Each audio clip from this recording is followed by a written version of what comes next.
Welcome once again to Lehto's Law. Here's Steve Lehto. This is a hot topic, and I've covered it before. In fact, I think I've even covered this particular case before.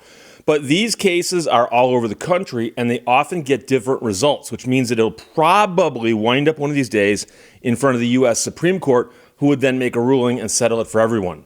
But Alexis sent me notes, and Steve, check out the article by Andrew Crocker and the Electronic Frontier Foundation. And they do great work, and they're often on the cutting edge of some of these constitutional law issues. Victory. Utah Supreme Court upholds right to refuse to tell cops your passcode. So you got a phone, and the police come in contact with you, and they somehow get a hold of your phone, and let's say they arrest you, and you got the phone on you, and they go, give us the passcode to get into your phone. Do you have to do that? Because it sounds like that might be asking you to do something you can refuse to do by standing on your Fifth Amendment rights.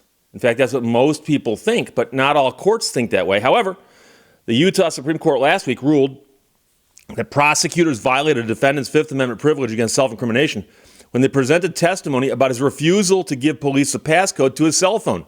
And so here's what they can do. If you refuse to give it to them, they can then go into court and go, he's got bad stuff on his phone. We know because he won't give us his passcode. And that's the fallout that a lot of people don't understand or know about until you actually stop to think about this stuff. Because when you are told your Miranda rights, you've got the right to remain silent, you are also given the privilege of not having to testify in court. And a jury will be told the defendant does not have to testify, and you are not to draw any inferences or conclusions from the fact that the defendant didn't testify. That is their right, their constitutional right. So in the old days, and this is seriously one of the things that caused that to evolve that way, is that in the old days, a defendant would say, I don't want to testify. And they would actually put him on the stand and make him say that. And then they would present to the jury that, look how uncooperative he was. He wouldn't tell us all these things we want to know. Obviously, he did it. So then there was a time when some states said, okay, you can't force them to get on the stand if they're not going to testify. But you were still allowed to point it out to the jury. Hey, you know something? We had a trial here today. And during the trial, all kinds of accusations were made against the defendant, who just sat there like a bump on a log and didn't defend himself. He could have gotten up here and testified, and he didn't. So they had to say, fine, you can't make that argument either. So you got to be real careful because this stuff has ramifications and, like I said, fallout from these kinds of decisions. So here, the prosecutor wanted to be able to present testimony that the guy wouldn't give him the passcode to his cell phone. So in this case, the court found that if you had to tell the police your passcode, that would be the equivalent of testimonial activity, which is protected under the Fifth Amendment. And there was an exception called the foregone conclusion exception, which does not apply here. But apparently, the police and the prosecutors have been saying for years that it's called a foregone conclusion, that whatever's in that phone is something we would have found out anyways, or we've got it in our possession anyways, and simply giving us the passcode isn't really testimonial in that sense. The Utah court's opinion is the latest in a thicket of state Supreme Court opinions dealing with whether law enforcement agents can compel suspects to disclose or enter their passwords. Last month, the Electronic Frontier Foundation supported a petition asking the U.S. Supreme Court to review People v. Snead out of Illinois that reached the opposite conclusion. As the EFF explained in that brief, courts around the country are struggling to apply the Fifth Amendment case law to the context of compelled disclosure and the entry of passcodes, primarily into cell phones or other electronic devices. The Fifth Amendment privilege protects suspects from being forced to provide testimonial answers to incriminating lines of questioning. So it seems straightforward that asking someone, what is your passcode, should be off limits. And the Utah Supreme Court had no trouble finding that verbally disclosing a passcode was protected as traditionally testimonial communication. Notably, there has been dissent from even this straightforward rule by the New Jersey Supreme Court. However, many cases, like the Snead case out of Illinois, involve a less clear demand by law enforcement, such as just tell us your passcode or just enter it. See, entering your passcode is not testifying, you're just pressing buttons. Unfortunately, many courts, including Utah, have applied a different standard to entering rather than disclosing a password. Under this reasoning, verbally telling a police officer a passcode is explicitly testimonial, whereas entering a passcode is only implicitly testimonial as an act of production, comparable to turning over incriminating documents in response to a subpoena. But there you can see the real difference is a document is a document. And if it's subpoenaed, they get the document. But the passcode is something that's in here. And I've said that before, that one of the things I think they really ought to look at, just as a simple test, is the information here or here? And I'm pointing at my head for those of you who listen only. But as we've argued, entering a passcode should be treated as purely testimonial in the same way that nodding or shaking your head in response to a question is.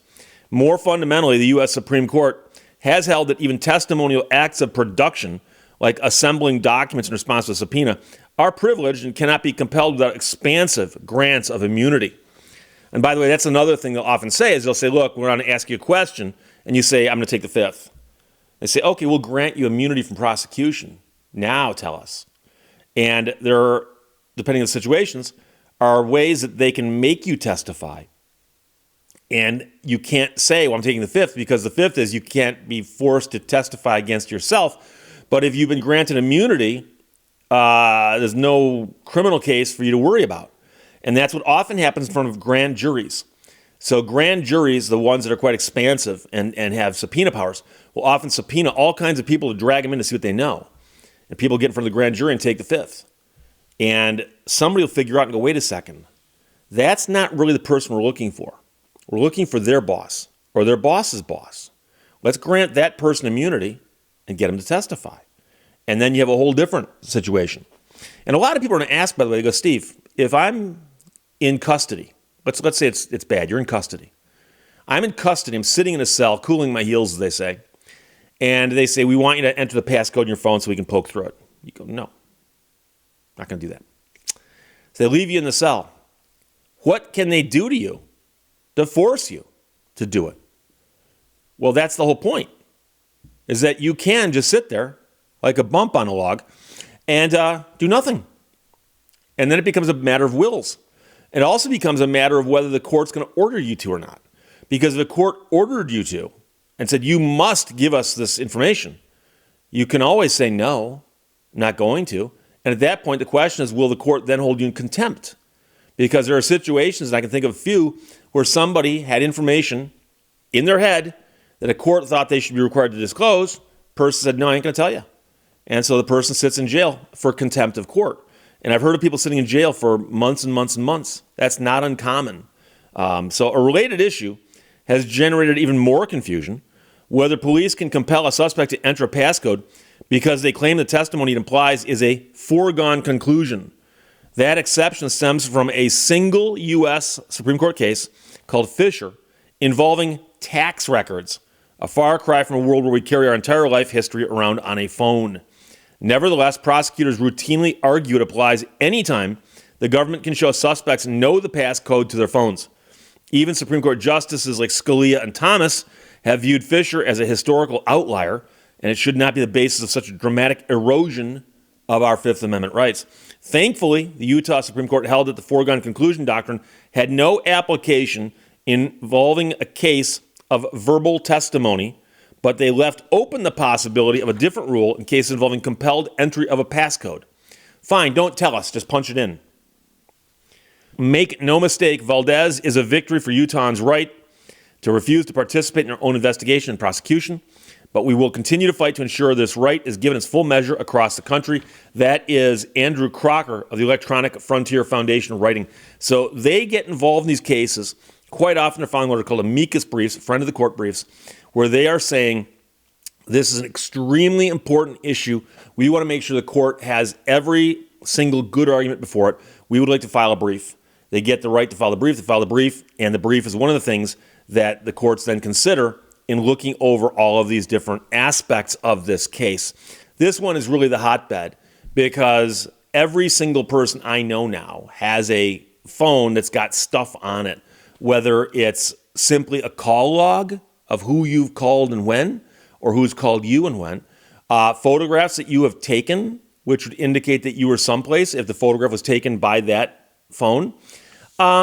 Also, with all the tracking stuff done now by Google and the phone companies and everybody else, they can probably pull off there where you've been. Literal maps showing where you've been recently. So there's all kinds of information on there. And some of it might not be information that you yourself generated. Obviously, if I wrote you an email using my phone and I hit send, and then you responded and I read it on my phone, those emails are on my phone. That's actual verbal communication of mine that they can get their hands on. But that's just the tip of the iceberg, the amount of information that's on your phone. There's more stuff on your phone than you're probably even aware of. But that's the point. Do you have to give that information up just because the police are asking for it?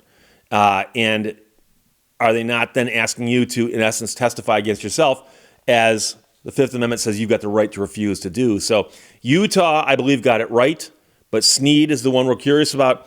So it will take the United States Supreme Court to take this up and make a good ruling on this once and for all. But as of right now, the Utah Supreme Court upholds the right to refuse to tell cops your passcode in Utah right now. Alexis, thanks for sending it. Andrew Crocker wrote that for the Electronic Frontier Foundation. Questions or comments, put them below. Otherwise, talk to you later. Bye-bye. Thank you for watching Lehto's Law. Be your own friend. I guess that means I'm going out shoe shopping.